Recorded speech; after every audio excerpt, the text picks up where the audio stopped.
gather this information. So there are 41 districts currently using a one-to-one program. 24 of them, the ones in red, are the ones using Chromebooks. Those are probably the newer one-to-one programs. There are a couple I've highlighted on there that are not implemented, but starting next year. I think Northport is one, and I think Syosset it might be the other. But if you go back and forth, you can see the, it's laptops, it's iPads, more recently Chromebooks, and a majority of the schools have started similar to us in that middle school level.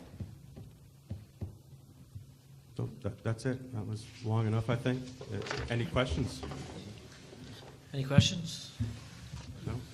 Obviously, it seems like a great thing, and thank you very much for your time, and thank you, students, for your Thank time, showing us how things work. We really appreciate it. Thank you. Thank you very much.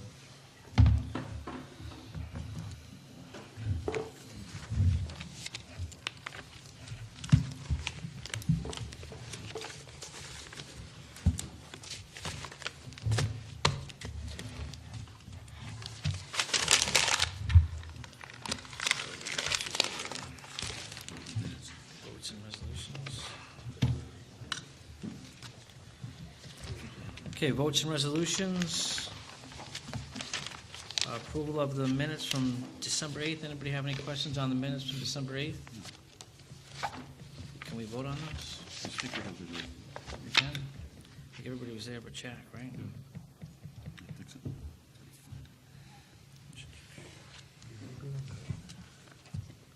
Can I get a motion to approve the minutes from December 8th? Bill, second. Mike, all in favor? All opposed? All abstain? 501. Can I get anybody have questions on the minutes from December 20th? Can I get a motion to approve the minutes from December 20th? Bill, second. Kimberly, all in favor? All opposed? All abstain? 501.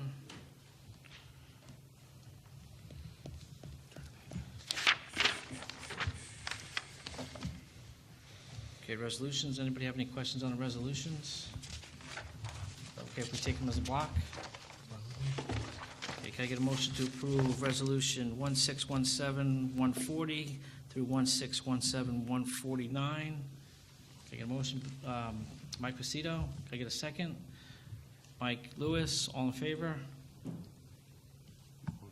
All opposed? 6-0. I'd like to thank the Shoreham-Wading River PTA for their donation of $650 for support. The Terrence Houlihan presentation on survival tips for parenting your teen, which I think Mr. Lederer spoke about before. Personnel, anybody have any questions about personnel? Okay, if we take them as a block. Did I just say? Can I make a motion to approve the personnel agenda? Can I make a motion to approve the personnel? Listen, this is my first time, well, my second or third time, but for some reason I always mess up with this one. Can I get a motion to approve the personnel agenda? Yes. Bill, Kimberly second, all in favor? 6-0. Communications? No communications. Well, there is the Longwood Legislative Breakfast. Are people going to that? Yeah, I'll go to that. Okay. I might go to that too, but I'll talk to Janice about that. The 7th or something like that? That's February 4th. Yeah. Yeah. And the Eastern Suffolk BOCES executive briefing on February 15th. No, I'm going to go to that. You're going to that? Yeah, I think I'm going. We have a conflict. Yeah, we have another meeting. You either just talk into your Sorry, microphone. I think we have a conflict with that. I think we have a, We have a Yeah, meeting we on the have that. 15th? Oh, Yeah. Okay, then I guess we're not going. yeah. Okay, that's right. We do have a conflict. No one's going on the 15th? Yeah, No, yeah. there's a conflict. Okay, no one's coming. Yeah, nobody's going to that. There's also the Suffolk County Superintendent Association breakfast, legislative breakfast on January 21st. Yes, I'm going to that. I'm away, we can really make that. I'm going to that one. We're going, okay. Yeah, I think we're signed up. yeah. Okay, discussion. Proposed establishment of a capital reserve fund. hearing. We lost the audience. Can I do it to the full audience? This is what happens when I run meetings. See, as soon as They he, just leave. as soon as he took the personnel as a block, they left. They left. They trust me, they're not worried.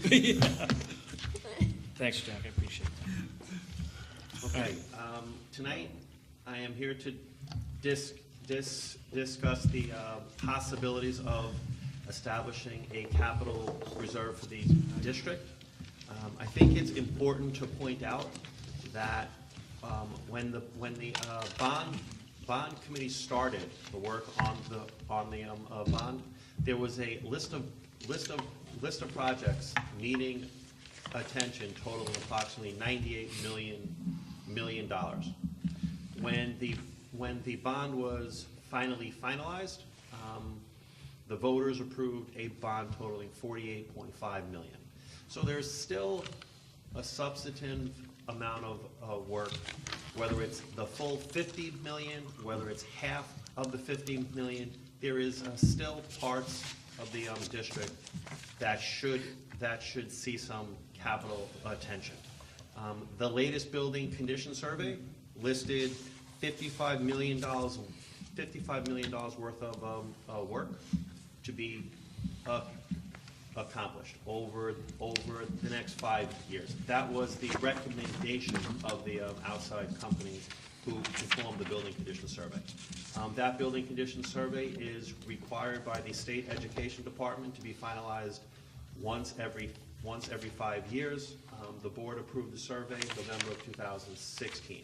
So that $55 million number is a current number.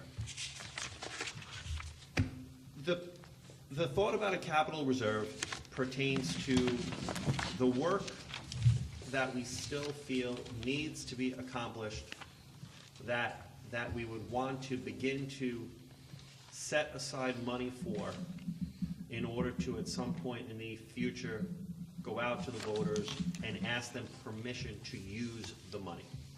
The way a capital reserve fund is established, the fund first, in order to be established, requires voter approval.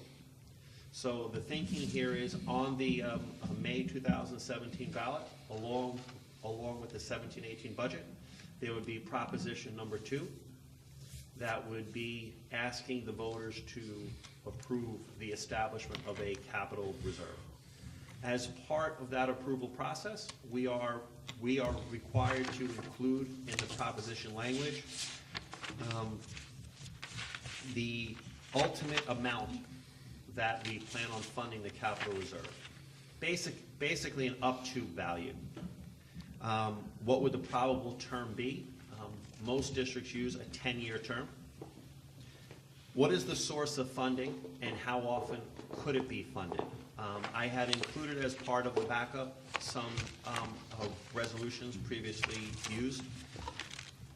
You would be able to fund it with budgetary appropriations, assuming that the proposition language has that funding source as part of the establishment of the capital reserve. Unappropriated fund balance made available by the Board of Education, authorized transfers from other available reserves in accordance with existing law. Any New York State aid received and made available by the Board of Education. So the way that the steps work is we would propose this, and if the voters pass it, now there's a capital reserve established. After that piece, probably at the next Board of Education meeting, there would be a recommendation made and presented to the board in funding the capital reserve. The thought is, as we've done in years past, if there's excess fund balance of the current operating year, a portion of that gets applied to the 17-18 budget. And in years past, we have been funding the various reserve accounts the district has, whether it's the employee retirement savings reserve, whether it's the unemployment reserve, whether it's the workers' compensation reserve. The district the past 3 to 5 years have made a conscientious effort in order to make what us accountants call the district's balance sheet, a very, very strong balance sheet. The reserves for the district are funded adequately. The controller's office might feel different, but the external auditors, the internal auditors, your business staff feel that the reserve accounts are funded fairly. In Space and Facilities meeting early December, I had proposed the establishing of a capital reserve, as majority of the Space and Facilities members were previously bond committee members. Wanted to explain to them what the thinking was, and there was support in order to make a proposition on the May ballot to establish a capital reserve for the purpose would be to finance district-wide capital improvements, including site work, construction, reconstruction, renovation, and equipping of school buildings and facilities. That actual language, as well as all of the proposition language, will be eventually fine-tuned, assuming the board gives their okay by district council when they actually are preparing the proposition language. And I'm here tonight to see if there is support for it, so we could begin the process in order to move forward. Does anyone have any questions? And again, another key piece, in order to use any funds the board puts in the capital reserve fund, must again require voter approval. So it's voter approval to form, voter approval to use. fundings. And the use, is the use, like for instance, say we have we have $15 million and we have a $10 million project we want to do. Does it basically get explained like a bond, so you try and cover all contingencies, or is it more specific? I think it gets explained more like we have done the use of prior year state aid. Okay. In order to, it is a proposition on assuming that we did not want to have a separate vote, because a vote costs around $10,000. Right. The thought is we would present it as part of the budget presentation, as we done the high school science lab projects, the technology Okay. plan, the tech and track resurfacing project. So that's the thinking Okay. behind it, and presenting to the voters. So the voters have a lot of authority in do they want to support a type of savings account? That's what Exactly. the layman's use for the reserve account. Do they The rainy want day this fund. in order to see the money?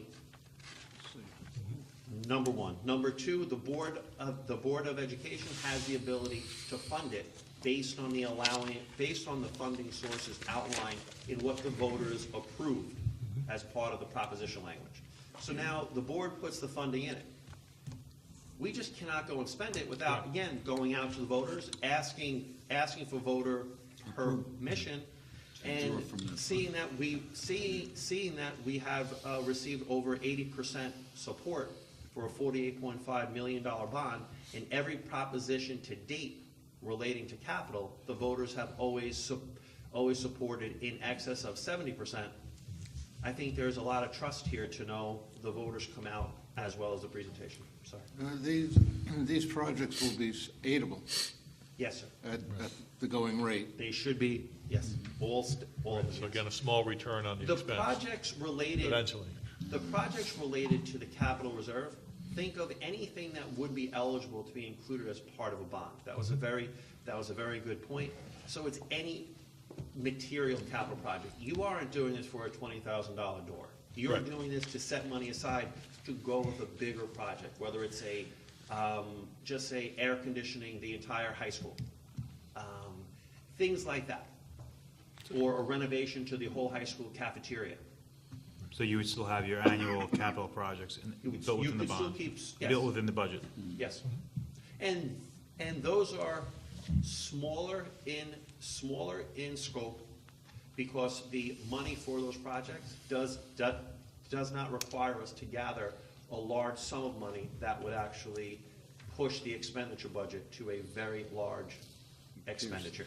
So it would be more increase. towards like maintaining what we're currently updating in in a fashion that we weren't. But of the 55 able to million, yeah, I didn't read the report yet, but of the 55 million, like, are there any large projects that are north of 5 million? Oh, yeah. Or are they all smaller projects that can be done annually within the budget? No, there were renovations of part of the middle school classrooms that we did not finish. I want to say the classrooms near the gymnasiums, the music room. There was a large number for an interior renovation over at the middle school. That school had the largest one-line interior renovation piece. The rest are made up of, there is a heating and more cooling needs in a lot of the buildings.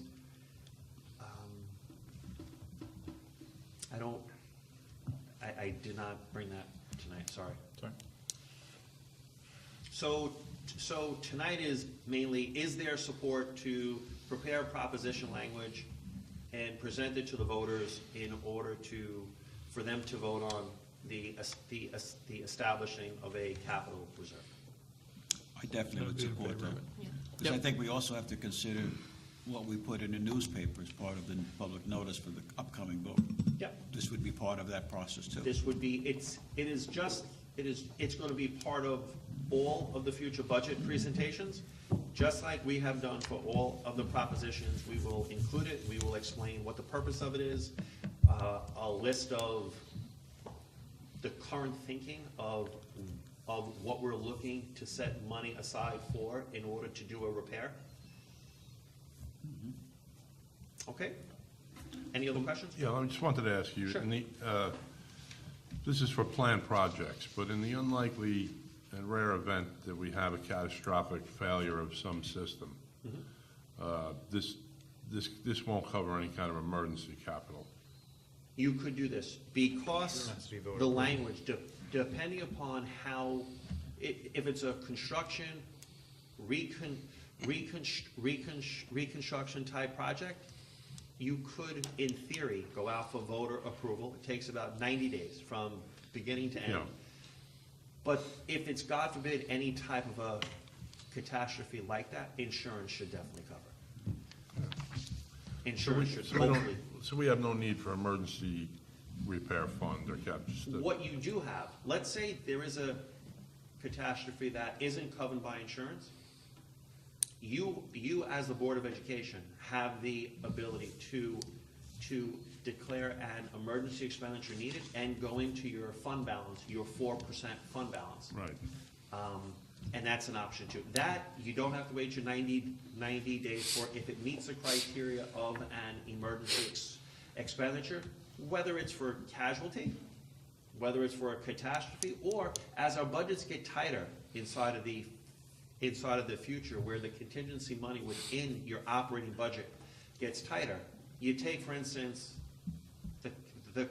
the classic story that the $100,000 student moves into the district and there isn't any funding for that particular student. A resolution's prepared explaining why this is an emergency. It goes to the Board of Education, and that's why retaining the 4% fund balance gives the Board of Education the most security in ensuring program for a given year can actually handle any type of unplanned expenditure. Yeah. So assuming that we're continuing to keep a 4% fund balance, what percentage of that fund balance are you looking to put into, you said you have a period, you have like, how I'm not long? looking to use any of the 4% fund balance. No. I am looking to use the difference between what we subsidize the following year's budget Right. and whatever we underspend the current year's budget by, whether it's $2 million. In years past, we've been averaging around $4.8 to $5 million, applying in excess funds of a current year budget to the following year's budget. That's what we've been doing. The last 3 years, the last 5 years, give or take, there has been in excess. We have underspent the current year's budget in excess of that allocation. that excess has been applied to bolster reserves that did not exist. Four years ago, the employee retirement savings reserve did not exist. The board has set that aside to offset future increases in the ERS pension system. So that's a revenue source to help smooth out your operating budget. That's what we're looking for to deal with. I would never suggest taking money out of your 4% fund balance. You have a lot more emergency need there than I would ever put into the capital reserve. I think one of the bigger ones is state aid, so all state aid we're receiving on the bond, we can then put back into a capital reserve. Now, how that would, exactly, you could either allocate it as a budgetary appropriation also. Let's say you transfer to capital projects, the smaller projects, you don't want to put money aside for those smaller projects. You want to save up to do a $2 million project.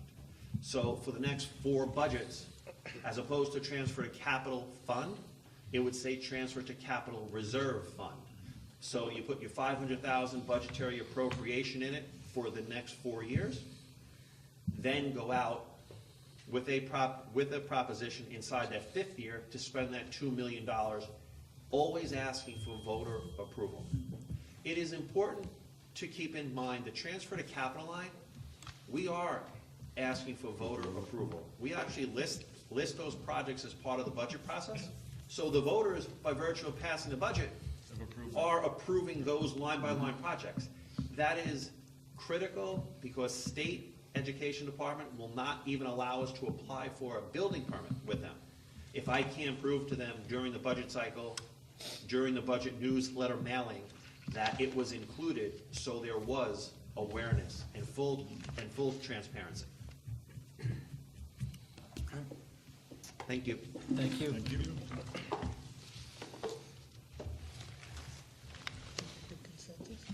I believe I received Do we have consensus. I thought I consensus? did. Yes. Okay.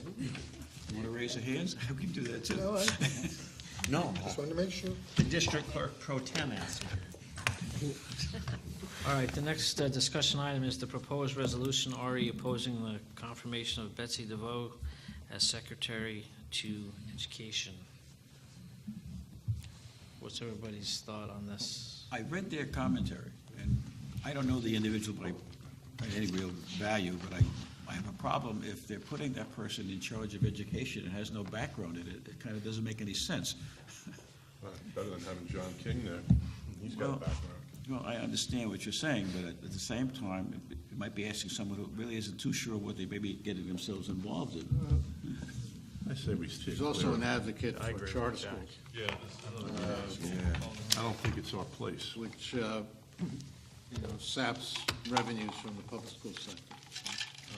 Doesn't have much of a background in public education. This is an initiative by the Patchogue Medford School District, and they asked us to sign off on it. I kind of agree with Mike and Jack. I don't, I think it's steer clear of it. I don't think that's our charge. We're allowed to have it. yeah, no, we can have an opinion, but I don't think, Something like this, which is relatively political, rises to the level. What's the benefit? That's- Trustees can state their opinion. yeah, I don't think it's going to benefit anybody, or us specifically. Everybody can feel what they want to feel, but so I guess we're down on we're passing on this one, okay? And next is a proposed junior college essay night. Yes, it's been proposed by Dr. Chowsky and Mr. Holtzman, I believe, as well. And that we have an evening, number of sessions to prepare our juniors and how to construct a college essay as part of their application. Do you want to speak to it, Rebecca?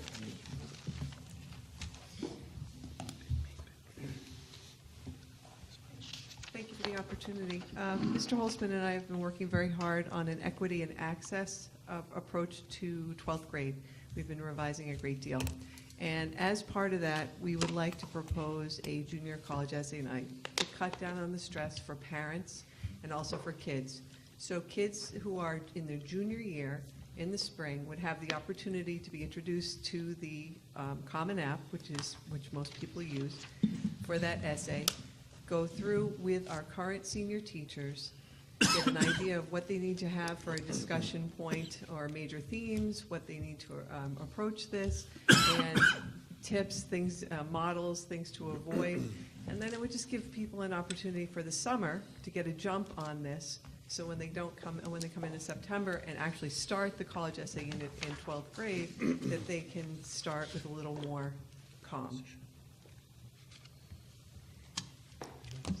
Sounds like a good idea. Seems like a home run to me. I can talk. Another senior regret? I was actually reading through the binder over the weekend and I saw it. I was like, this is such a great idea.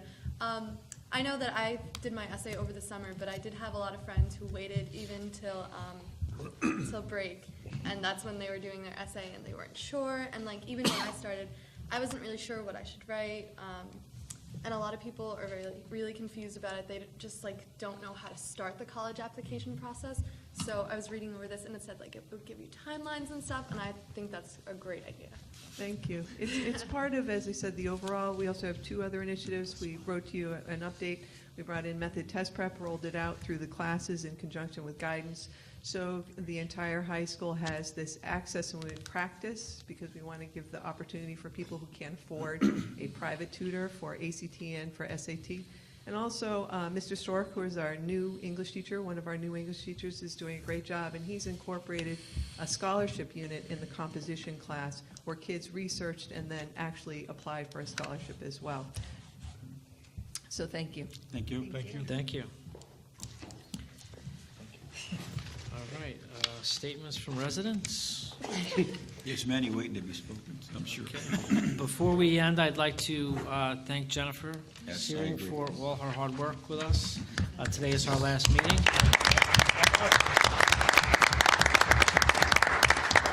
Thank you, Jennifer, for your hard work. We really appreciate it, and we know it's sometimes it is very time consuming, and sometimes it's a little boring at times, I'm sure. But That's his opinion. we're glad. Thank you for this opportunity. Well, we were glad you were here, so thank you very much. I appreciate it. All right, can I get a motion to end the meeting? Bill? Kimberly, all in favor? All right, thank you.